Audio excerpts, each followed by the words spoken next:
Hi, I'm Damon, and today I want to talk to you about premarital agreements, and in particular, I want to talk about the contesting of the enforcement of a premarital agreement.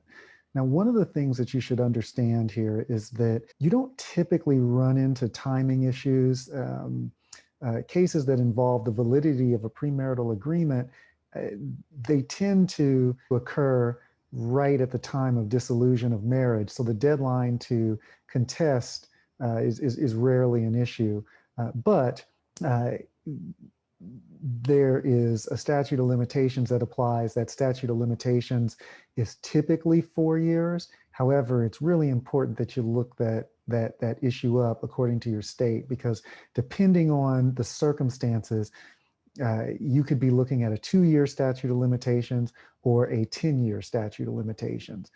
So even though I say generally you're looking at 4 years, say, for example, if you're approaching the issue as a typical breach of contract type of case, there are circumstances in which issues may need to be resolved within a 2-year period, and situations where you may have 10 years to resolve a particular issue. Now, there are a couple of different ways that you can approach the defense to the enforcement of an issue. One is a concept called estoppel. Another is a concept that we call latches. The concept behind estoppel is more or less this idea that one party can claim that another party is estopped from contending that the limitations period has run. You can pull the estoppel card, so to speak, under certain circumstances. And so you'd want to speak with a lawyer and look to see what circumstances are involved in your case and whether they apply under the estoppel doctrine.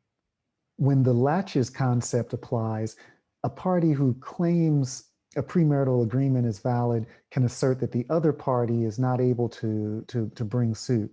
So to do so, the party who claims the agreement is valid must show that the party contesting the agreement unreasonably relied or unreasonably delayed asserting his or her rights.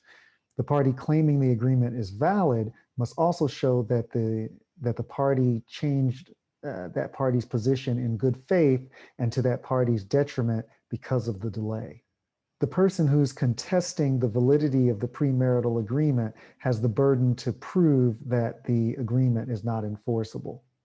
Let's talk about defenses against enforceability. There are some defenses that a party can assert to fight the enforceability of a premarital agreement.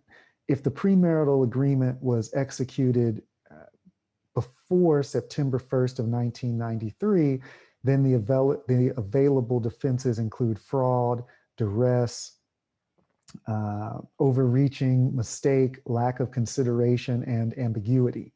A party can also argue that the agreement was involuntarily executed or unconscionable.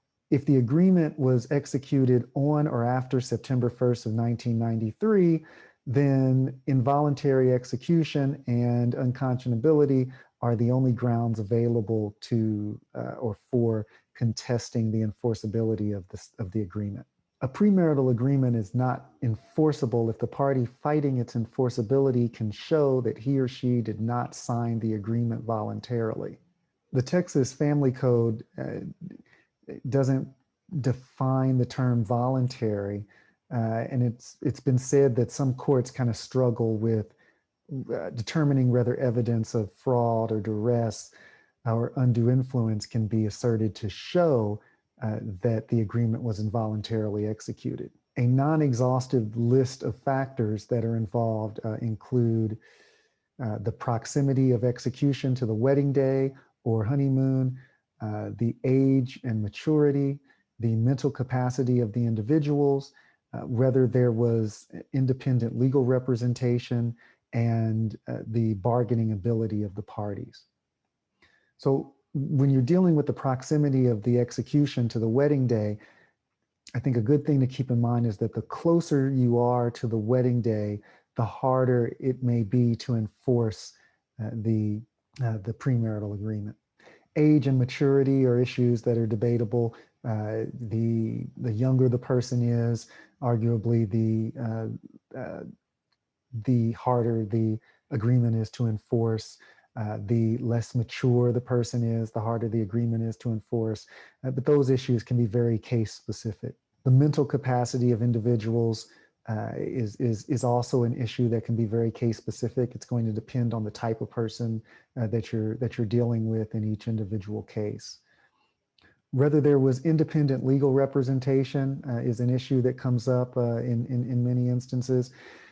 It's if you're the person who wants the agreement to be enforceable, then you definitely want to make sure that the other person has independent legal representation.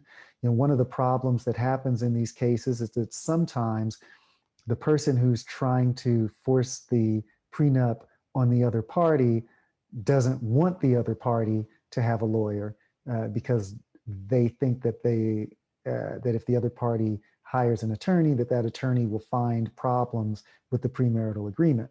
So independent legal representation is a significant factor. And so you definitely want to keep that in mind when you're looking to try to get an agreement that's enforceable, or when you're looking to attack the enforceability of an agreement.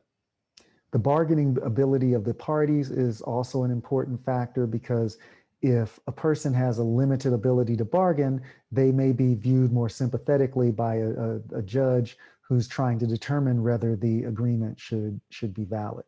The better your bargaining position, the more likely it is that the agreement is going to be valid. Another issue to address is unconscionability. Unconscionability is another important factor, or another claim that a person can make when they're trying to attack the enforceability of the agreement. A party may successfully argue that a premarital agreement is not enforceable if the party argues that the agreement was unconscionable when it was signed, and before the agreement, that party was not provided fair and reasonable disclosure of property or financial obligations of the other party. They did not voluntarily and expressly waive in writing any right to disclosure of the property or financial obligations of the other party beyond the disclosures that were provided, and did not have, or reasonably could not have had, adequate knowledge of the property or financial obligations of the other party. One of the keys here is that you want to be, if you're the person who's looking to have the agreement enforced, you want to be very upfront about what it is that you have in terms of property.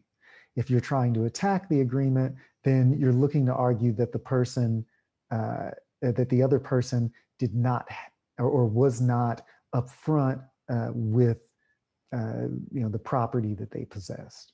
If a premarital agreement contains an arbitration clause, the court will decide whether the agreement is valid and enforceable. The court has the authority to decide that the agreement is valid while also refusing to enforce the arbitration clause.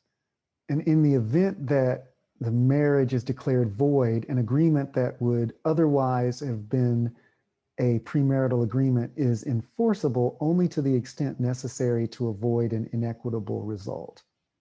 If you have any other questions related to the enforceability of premarital agreements, then you can find my contact information in the description. You can schedule an appointment. I'd be happy to speak with you about it.